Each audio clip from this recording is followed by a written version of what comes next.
네, 반갑습니다. 고번입니다. 오늘은 뉴욕 증시 분석 드리도록 하고요. 영상 편하게 시청하는 시간 됐으면 좋겠습니다. 자, 우리가 불과 4일에서 5일 전까지만 해도 이 오라클 이슈로 인해서 AI 버블론으로 증시가 강하게 하락을 했었지만 지금 구간에서 증시가 더 이상 AI 버블이라는 우려감을 가지고 가지 않고 있어요. 이렇다라는 것은 자, 우리가 오라클을 예시로 증시를 분석해 보자면 자, 직전에 12월 10일에서 12월 11일 사이에 이 개파락을 하고 이후로 12월 20일 전까지 하락했던 이 하락은 매꾸로 나오는 반등이 나올 가능성이 높다라는 거예요. 이미 오라클은 자, 이미 10월 중순부터 자, AI 버블, AI 하락, 뭐 실적 악화 이런 이슈를 가지고 먼저 하락이 나왔는데 마지막에 이 AI 버블이다라는 우려감에 한 번 더 떨어졌기 때문에 이게 해소가 된다면 당연히 단기적으로는 이 W자를 그려가면서 반등할 가능성이 높고요. 이 반등은 이 앞에 직전에 떨어졌던 개파락을 메꾸는 상승이 출현함과 동시에 위에서 내려오고 있는 50일선 그리고 이 구름대 하단까지 닿는 반등이 나올 가능성이 높다라고 볼 수 있어요. 그리고 지금 보시면 아시겠지만 언제부터 12월 22일부터 지속적으로 밑으로 하방 압력을 받지 않고 지라인을 만들고 있는 것 그리고 이 상승 추세를 만들고 있는 것 자체도 좋은 구간이기 때문에 단기적으로는 반등을 하면서 220불 구간까지는 상승할 가능성이 높고 이렇다는 것은 오라클 기준으로 한 10%대 반등이 나올 가능성이 존재한다라고 본다면 밑에 있는 우리가 뭐 엔비디아를 포함한 여러 종목들 역시 특히 반도체 종목들 역시도 반등할 가능성이 높다라고 볼 수 있는 거죠. 엔비디아 같은 경우도 지금 구간에서 소폭 눌림이 출현할 수는 있지만 이후로 반등이 나오면서 결국 본인이 가지고 있는 190불에서 200불까지의 상승세를 한번 줄 가능성은 존재한다. 이게 1월 중으로 한번 닿을 수 있는 가격대다라고는 볼 수 있고요. 그러면은 엔비디아가 200불을 돌파할 것이냐라고 한다면은 저 개인적으로는 지속적으로 말씀드리지만 200불을 돌파하지 못하고 이후로 무너지는 하락폭이 정말 크게 쏟아질 것이기 때문에 이 구간에선 하락 대응을 정말 제대로 해야 된다라고 말씀을 지속적으로 드리고 있고요. 네. 자, XXL로 좀 봐드리자면은 자, XXX 기준으로 현재 한 번 더 이 상단을 만나러 올 가능성이 존재해요. 즉 XXX 기준에서는 세 번의 이제 머리 즉 삼중 천장을 만난 다음에 밑으로 내려갈 가능성이 존재하거든요. 그렇기 때문에 현 구간에선 위로 한 번 더 올라간다라고 보는 것이 맞고 그렇기 때문에 약간 눌리더라도 문제없이 위로 올라가는 것에 대해서 좀 우리가 보시면은 될 것 같아요. 근데 자 XXX 같은 경우도 우리가 과거에 추세를 그려 보았으면은 어떻게 대응하면 되냐면은 이런 식으로 보았을 때 추세선을 이탈할 때 그리고 볼린저 밴드 상단에서 밑으로 무너지는 구간 지금 구간에서도 볼린저 밴드 상단 맞고 추세 이탈할 때 또 마지막으로 볼린저 밴드 상단 닿았을 때 추세 이탈하는 이 마지막 구간에서 비중을 축소하면은 떨어지는 하락을 대비할 수 있다라고 볼 수 있기 때문에 지금 단기적으로 오라클이 상승이 나올 때 XXX도 상승이 나올 테지만 이후로 상승이 나온다기보다는 이후로 어느 정도 저항선에 맞아서 밑으로 떨어지는 것을 우리가 대비하자라고 볼 수 있어요. 이렇다는 것은 XXL 기준에서도 대략 40불 정도까지는 단기 조정이 출현할 수 있지만 결국 아까 말씀드렸던 이 삼중천장을 만나러 가면서 대략 50불대까지 반등 나올 가능성이 높고 이후로 이 50불대를 결국 돌파하지 못하면 밑으로 와장창 무너지는 이런 패턴을 우리가 그려볼 것이기 때문에 자 XXL 기준에서도 우리가 한번 좀 유념해서 이 구간을 한번 지켜보자라고 말씀드릴 수 있는 구간이죠. 지금 구간에서는 횡보가 나와도 무방한 구간이기 때문에 횡보 나오고 삼각수렴 다음에 위로 치고 올라가는 이런 패턴 결국 오라클이 한번 올라가 줄 것이기 때문에 관련해서 반도체 종목들이 좀 좋은 흐름이 나올 것이다라고 기대할 수 있어요. 자, 이렇다는 것은 결국 뭐 나비타스 같은 경우도 지금 과하게 밀려서 12월 뭐 5일경부터 쭉 밀려 있는 상태이지만 이 역시도 지금 마지막 하락추 상단을 돌파하고 있는 구간이기 때문에 돌파가 나와주면 단기적으로 흐름이 즉 수급이 좋아지면서 대략 최소한 뭐 10불 정도까지는 반등이 나오고 나서 이후로 이렇게 와장창 무너지는 그림 나오지 않을까 기다리고 있는 구간이기도 합니다. 나비타스 10불 정도까지는 주지 않을까라고 볼 수 있는 패턴인 거죠. 이미 지금 쌍바닥 진화를 만들고 있는 구간에서 하나, 둘, 셋 끝났고 넷의 상승을 마지막으로 기다리고 있는 구간이다라고 보시면 될 것 같아요. 네. 자, 테슬라입니다. 자, 테슬라 보유자분들은 지금 3거래일 연속 좀 하락이 나오면서 약간 우려하실 수도 있는데, 사실 뭐 직전 영상에서 480불 이탈하면 추세 이탈하기 때문에 왜 비중 축소해야 된다라고 말씀은 드렸지만, 그럼에도 불구하고 축소 안 하신 분들 걱정하지 않으셔도 된다라고 말씀드리고 싶어요. 네. 어제 라이브 방송에서도 말씀드렸지만 지금 테슬라 여기 보시면은 지금 갭을 띄워놓고 하락이 나왔어요. 이거 확대해서 보시면은 예, 전형적으로 개파락 구간이거든요. 이렇다라는 것은 지금 4시간 봉 기준에서 지금 50일선 지지 받잖아요. 50일선을 이탈하더라도 결국 이 구름대 하단을 이탈하지 않는다라는 거예요. 지금 그렇다는 것은 일본 기준으로 다시 돌아왔을 때 일본 기준에서 밑에 있는 50일선을 지지받는, 즉 이 440불대 이탈할 가능성은 너무 낮고, 다시 한번 더 이 반등이 나오면서 최소한 이 개파락을 메꾸는 반등은 충분히 출현한다라고 볼 수 있는 거예요. 근데 이 개파락을 메꾸고 나서 이후로 더 올라갈지 말지에 대해서는 일단 이 개파락 구간을 메꾸는 반등을 보고 나서 이야기하자라고 볼 수 있는데, 테슬라 뭐 이번에 사실 먼저 맞았다고 보면 돼요. 4분기 실적, 뭐 4분기 우리가 항상 테슬라 실적 발표 때마다 또 빠지면 어떡하지, 또 내려가면 어떡하지 하고 항상 우려스럽지만, 이번에 사실 이 하락했던 이유 자체가 테슬라 우리 이번에 올해 실적 안 좋아, 많이 못 팔았어, 이거를 미리 얘기했죠. 그렇다라는 것은 미리 그냥 실적 때 얻어맞고, 테슬라 25년도에 안 좋았더라는 이미 얻어맞고, 그럼 26년도 실적, 25년도 4분기 실적 발표 때는 이미 선반영된 악재, 그리고 올라갈 것만 남아있다라는 거죠. 그래서 이 선반영된 악재는 너무 좋다라고 개인적으로 생각하고 있습니다. 어차피 그리고 반등 나올 거니까 걱정하지 않으셔도 돼요. 네, 그래서 테슬라 이렇게 보시면 되고, 결국 내년도 1월, 2월에 하는 테슬라 실적 발표 때 정말 좋은 흐름이 나올 것이다라고 예상할 수 있는 하락이다라고는 볼 수 있어요. 네, 이렇게 보시면 될 것 같습니다.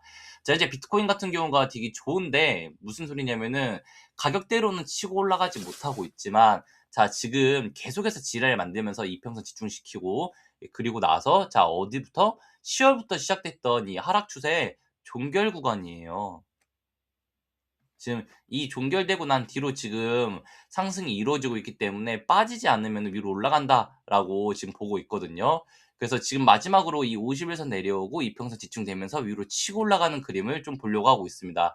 자, 지금 비트코인 같은 경우는 1시간 봉 정도로만 확대해서 보더라도 지금 모든 이평선을 다 집중시켜 놨어요. 이거 지금 장기 이평선이거든요. 모든 지금 448일선, 111선, 뭐 224일선까지 모두 집중시켜 놓은, 모든 완전히, 그러니까 막 볼린저 밴드부터 해가지고서 구름대까지 모두 지금 집중시켜 놓은 구간이기 때문에, 여기서 위로 쏘잖아요. 그러면은 1시간 봉 기준으로 정비열 나오면서 상승 추세로 진입하면서 98K 정도까지는 무난하게 상승이 나올 것이다라고 유추할 수 있는 거죠. 이것은 4시간 봉 기준으로도 동일하기 때문에 진짜 뭐랄까 지금 원기용 모으고 있다라고 보시면 될 것 같아요. 그래서 이렇게 올라간다라고 볼 수 있는 거예요. 그래서 저는 비트코인 같은 경우는 개인적으로는 98K에서 100K, 최대한 102K까지 올라갈 가능성이 높고, 이렇다라는 것은 뭐 코인 관련주들은 모두 흐름이 좋을 거고, 또 비트코인으로 수급이 들어올 때 중소형주들, 뭐 우리가 아이언큐를 포함한 여러 종목들도 같이 수급이 들어올 가능성이 존재한다라는 거예요. 하지만 비트코인 같은 경우도 중장기적으로는 단기적으로 상승이 출현한 다음에 이후로 이렇게 무너질 것이기 때문에, 이 구간에서는 강하게 뭐 MSTZ든 아니면은 뭐 비트코인의 인버스 상품이든 강하게 인버스 대응을 할 예정이다라고 보시면 되고요. 네. 그래서 결국 아까 영상 초반에 말씀드렸던 것처럼 오라클의 상승과 비트코인의 상승은 비슷한 시기에 같이 이루어질 가능성이 너무 높고요. 이후로 오라클이 하락하면서 비트코인도 같이 하락하는, 즉 뭐 오라클 때문에 비트코인이 하락하는 것이 아니라 공통의 재료로 다시 한번 더 하락할 가능성이 너무나도 높다라는 거예요. 지금은 상승 노리는 게 훨씬 더 확률상 높고, 이 이후에 하락 노리는 것이 맞다라고 볼 수 있어요. 네. 비트코인 같은 경우는 이렇게 반등이 나온다면은 지금 뭐 코닐 기준에서도 크게 걱정하지 않고, 코인베이스 글로벌, 이 코닐 기준에서도 상승이 좀 출현할 것이라고 보고 있어요. 지금 비트코인이 아직 돌파를 못했기 때문에 지금 코닐 같은 경우도 차트가 별로 이쁘진 않지만 지금 마지막 구간이거든요. 이렇게 보시면은 지금 마지막 지라인 이탈하지 않고 반등 이렇게 뚫어준다면은 이후로 목표가는 이 종목 20불에서 25불까지는 올라갈 수 있는 종목이고, 스트래티지 같은 경우도 지금 마지막으로 하락세경 종결 패턴 출현하면서 지금 하나 만들고 나서 끝났다라는 거예요. 그러면은 치고 올라갈 때 이 종목도 상승이 나온다라고 볼 수 있어요. 그러면 MSTU 기준에서도 지금 구간에서 반등이 나온다라고 볼 수 있는 거죠. 1차 목표가 15불 정도는 아직도 고정적으로 보고 있는 가격대이기도 합니다. 네. 이렇다는 건 이더리움 역시도 지금 마지막 이 삼각수렴 구간을 돌파 나오면서 최소한 이러한 상승세가 나올 것이고, 이렇다는 건 3.5에서 3.6K. 그러면은 이 THU 기준에서도 최소한 한 80불까지는 상승세가 열려 있는 구간이다라고 볼 수 있습니다. 그래서 영상 계속해서 시청하신 분들은 아시겠지만 결국 비트코인이 상승이 나온다는 것은 중소형주들로도 수급이 몰린다라고 볼 수 있어서 지금 양자 섹터 중에 뭐 아이온큐나 이런 종목들이 밑으로 밀려 있지만 크게 악재로 보지 않는다라고 해석할 수 있고요. 결국 이렇게 뚫어내는 상승 나오면서 아이온큐 같은 경우는 최소 56불까지는 상승, 리기티 컴퓨팅 같은 경우도 지금 구간에서 더 밀어내기보다는 이제 G라인 만들고 나서 반등이 나오면서 대략 28불에서 32불 사이까지는 상승이 나올 것이다라고 볼 수 있어요. 디에이브 퀀텀 같은 경우도 지금 구간에서 G라인을 만들고 있기 때문에 결국 비트코인이 상승을 해준다면은 무난하게 이 종목도 30불에서 35불까지는 상승이 나온다라고 볼 수 있어요. 지금 상승 추세 하단 지지받으면서 올라가고 있는 것이 디웨이브 퀀텀이라는 거죠. 네. 자, 그리고 실스크 같은 경우도 지금 상승 추세 내에서 진입하고 있고요. 마지막 이 W자 패턴 만들어내고 나서 위로 오른다면은 실스크도 5불까지는 상승세가 열려 있다라고 볼 수 있는 구간이죠. 이거를 이렇게 하나의 박스권으로 보더라도 박스권 하단 지지받고 있는 구간이기도 해서 지금은 G라인 매수 타점이 유효한 상태이기도 하죠. 실스크. 자, 퀀텀 사이나 퀀텀 컴퓨팅 같은 경우는 지금 더 빠지고 있지만 결국 아까 말씀드렸던 것처럼 양세 섹터가 올라간다면은 이 종목들도 반등할 수 있기 때문에 좀 지켜보시면은 좋을 것 같고요. 네. 자, 전반적으로 아까 반도체 종목들이 좀 좋을 것이다라고 말씀드렸는데, 자, 그 중에 하나가 코어이브라고 생각을 하고 있어요. 자, 코어이브 같은 경우도 과하게 밀린 다음에 지금 강하게 상승 나오고 지금 지지받고 있다라는 거예요. 이 G라인을 이탈하지 않고 강하게 지지를 받고 있기 때문에 이후로 반등이 나오면은 직전에 이 개파락을 했던 100불까지는 반등이 나온다라고 볼 수 있고, 결국 이 반등이 나온다는 것은 무엇이냐면은 아까 오라클 기준으로 200불 올라간다라는 것이 이렇게 코이브 기준에서도 100불까지는 반등을 줄 것이다라고 볼 수 있는 구간인 거죠. 자, 우리가 이렇게 반도체 종목으로 수급이 몰린다면은 단기적으로 좀 과하게 눌렸던 데이터 센터, 특히 전력 쪽 관련주들도 상승할 가능성이 높아요. 특히 데이터 센터 지금 뭐 투자가 과열이 아니야?라는 우려감이 떨어지고 있었던 뉴스케일파 같은 경우도 데이터 센터 전력난이 좀 심해, 원전 필요해라는 이슈가 다시 한번 부각된다면은 상승할 가능성 충분히 남아 있다라고 볼 수 있으면서 이 종목 아직까지 계속해서 20불에서 22불 사이 열어놓고 보고 있기 때문에, 자, 뉴스케일파 같은 경우도 아까 스트래티지랑 동일하게 차트가 동일하잖아요.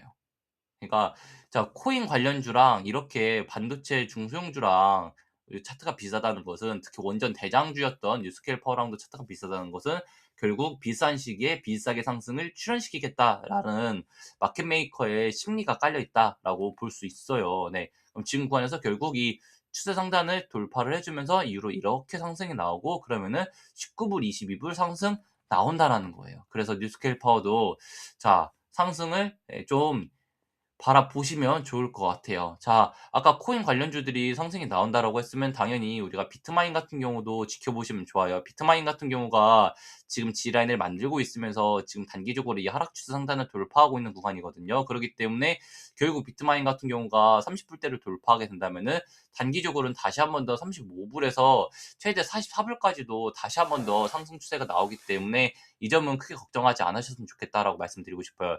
자, 단기적으로 쌍바닥 G라인을 만들었고 그렇다면 하나, 둘, 셋, 넷으로 올라가는 패턴이 당연히 출현하면서 최소 이 종목이 구름대 안으로 들어온다면 이후로 구름대 상단까지 올라가는 44불대 상승은 충분히 출현할 수 있는 상태다라고 저희가 유추할 수 있는 상태인 거죠. 아까 이더리움이 3.6K까지 올라간다라고 말씀드렸기 때문에 당연히 비트마인 같은 경우도 상승이 나올 것이다라고 충분히 우리가 예상할 수 있습니다. 자, 오랜만에 레코시스템즈 한번 볼까요? 자, 레코 시스템즈 같은 경우도 좀 과하게 하락이 출현하고 있는데 결국 레코 시스템즈가 하락이 나오는 데 있어서 이 하락이 레코 시스템즈 단일만의 하락이 아니라 아까 보여드렸던 것처럼 이 시기에서 이렇게 떨어지는 거는 반도체 종목들도 동일하게 떨어지고 예.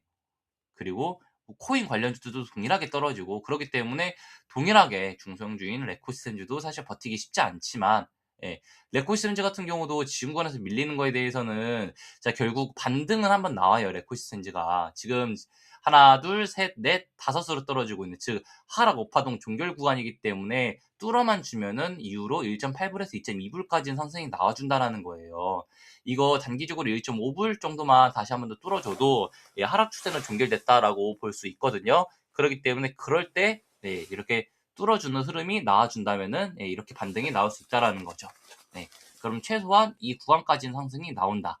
대략 2불, 1.9불, 네, 2.2불 이 구간. 그래서 레코 시스템즈 이 구간들을 좀 지켜보면서 매수 타점이 한번 나오지 않을까 예, 기다릴 수 있는 구간이기도 하고요. 좀 과하게 밀어내고 있지 않나라고 우리가 좀 해석할 수 있습니다. 네. 아까 코인이 좀 좋다라고 한다면은 결국 코인 관련주인 사이퍼 마이닝 같은 경우도 좀 좋은 흐름이 나올 수 있을 것이다라고 볼 수 있어요. 사이퍼 마이닝 지금 삼각 수렴 구간에서 마지막 지금 G라인 지지받고 있고요. 14불 이탈 전까지 사이퍼 마이닝을 네, 홀딩하고 매수한다면은 이후로 이 수렴 상단 돌파할 때 있어서 사이퍼 마이닝 18불에서 22불까지도 상승이 열려 있는 구간으로 진입할 수 있다라는 거예요. 그래서 아 사이퍼 마이닝도 여기서 지금 마지막 G라인을 형성하고 있구나라고 볼 수 있는 건데 이 차트 아까 어디서 많이 봤죠? 세 번 바닥 G라인 받으면서 삼각 수렴 진입하고 있는 것은 아까 양자 섹터 종목 중에 하나인 시스크랑도 패턴이 얼추 비슷해요. 네, 비슷한 구간에서 쌍바닥 G라인 3개 잡고 동일하게 이렇게 선 그거 보면은 어라 삼각 수렴 구간이네라고 볼 수 있는 거는 아 이게 코인 관련주나 양자 섹터나 지금 결국 비슷하게 차트를 만들어가고 있구나라고 우리가 충분히 유추할 수 있는 구간이라는 거죠. 그럼 결국 실스크가 치고 올라가는 구간이나 사이퍼 마이닝이 치고 올라가는 구간이나 결국 동일하게 치고 올라갈 것이다까지 우리가 충분히 예상할 수 있습니다. 예, 마지막 아이랜까지 좀 봐드리고 오늘 영상 좀 마무리 짓도록 하고요. 아이랜 같은 경우도 당연히 사이퍼 마이닝이 치고 올라간다면은 아이랜도 치고 올라갈 거예요. 비트코인이 결국 90K를 돌파하는 순간 아이랜도 지금 이 40불대, 44불대 이 사이를 돌파할 거예요. 한 40불에서 40불 2불 정도? 네, 이 구간을 돌파하면 되거든요. 네. 그래서 이 구간 돌파하게 된다면은 이후로 아이랜 같은 경우도 50불대까지는 즉 구름대 하단을 진입하면서 50불대까지는 상승이 나온다. 50불에서 55불 사이 우리가 이 점 보시면 될 것 같아요. 여기까지 상승은 나올 것이다. 네.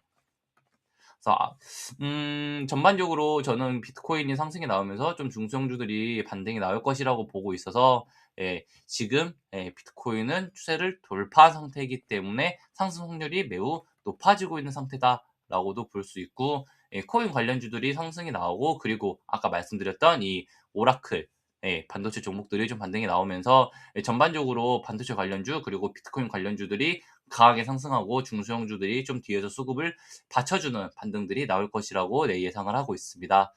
네, 하지만 그 뒤에는 정말 누구도 예상하지 못하는 제가 뭐 예상을 하고 있지만 뭐 과도한 하락 정말 이 정도로 빼도 되나 싶을 정도의 하락은 뒤에 한 번 더 남아 있을 것이기 때문에 이 점은 꼭 우리가 기억하면서 증시 대응하시면 좋겠고요. 네, 오늘 방송 여기서 마무리 짓도록 하겠습니다. 영상 시청해 주셔서 감사합니다.